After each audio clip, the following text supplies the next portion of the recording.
धान की नर्सरी के लिए खेतों की तैयारी कैसे की जाए, किसान भाइयों को क्या क्या सावधानी बरतनी चाहिए, कृपया हमें बताएं।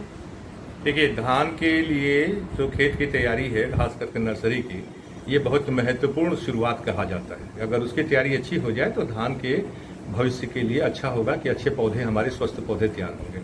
तो सबसे पहले हम आपको ये बताना चाहेंगे कि अगर 100 वर्ग मीटर की नर्सरी है, 100 वर्ग मीटर की नर्सरी में कम से कम 4 से 5 टोकरी सड़े हुए गोबर की खाद हमको डालनी चाहिए।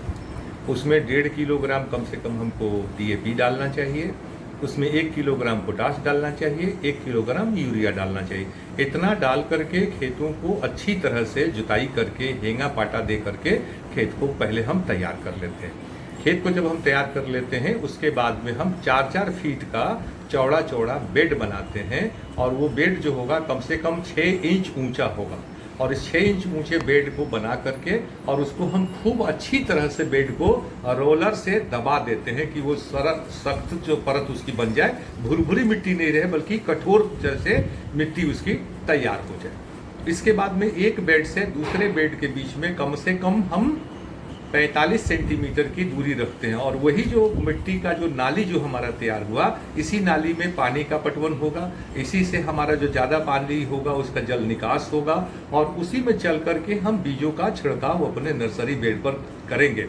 जो पारंपरिक तरीका है कि हम बेड पर क्या कहिए पूरे खेतों में चलते हैं, और बीज जो है छोटे छोटे हमारे पैर के तलवे से गड्ढे बनते हैं और उसमें बीज हमारे इकट्ठे होकर के सड़ जाते हैं। इससे बहुमूल्य बीज का बहुत ज़्यादा नुकसान हमारे होता है। तो इस बात का ध्यान हमको रखना है कि बीज का नुकसान हमें नहीं करना है। इसलिए बेड की तैयारी में हमको बेड पर नहीं चढ़ना है, हमको उन नालियों में चलना है, उन्हीं में चल के हमको काम करना है। एक चीज़ और ध्यान देने की है कि बेड की जो तैयारी हम करते हैं, अगर हमारे पास संभव है तो पहले से अगर हम पटवन अगर कर देते हैं तो जो अवांछित धान हैं, खरपतवारें हैं, वो जम जाती हैं, जो कि जुताई के क्रम में खत्म हो जाती हैं।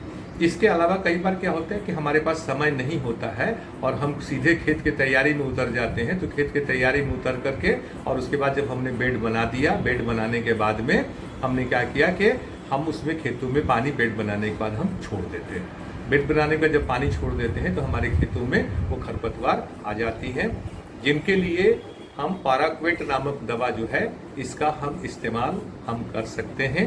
30 मिलीलीटर प्रति 100 वर्ग मीटर में अगर हम इसका छिड़काव कर देते हैं पानी में घोल करके, तो जितने भी अवांछित खरपतवारें हैं और जो धान के पुराने बीज हैं वो सारे के सारे हमारे जल जाएंगे।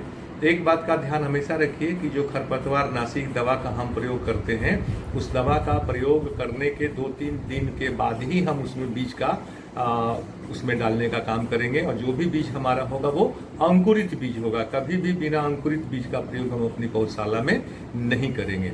तो पौधशाला की तैयारी में इन चीज़ों के अलावा 2 बातें और ध्यान देने की हैं। वो ये है कि अगर हमारे पौधशाला में बीमारी का कोई पूर्व से अनुमान था कि पिछले साल बीमारी थी या कीड़े थे, तो हमें अपने पौधशाला में प्रति 100 वर्ग मीटर के हिसाब में हम ये कह सकते हैं कि उसमें कम से कम 50 से 60 ग्राम ट्राइकोडर्मा हमको अपने खेत में डाल देना चाहिए, और साथ ही साथ उसमें कार्बोफ्यूरान 3% दानेदार जो दवा है उसको भी खेत तैयारी के समय में ही 250 ग्राम डाल देना चाहिए। अगर इतनी व्यवस्था हम करते हैं तो हमारी एक अच्छी पौधशाला तैयार होगी, जिसमें कि हम धान का बीज जो डालेंगे उसका विकास अच्छा होगा और उसमें अच्छा आगे भविष्य के लिए पौधा हम तैयार करने में सफल होंगे। धन्यवाद।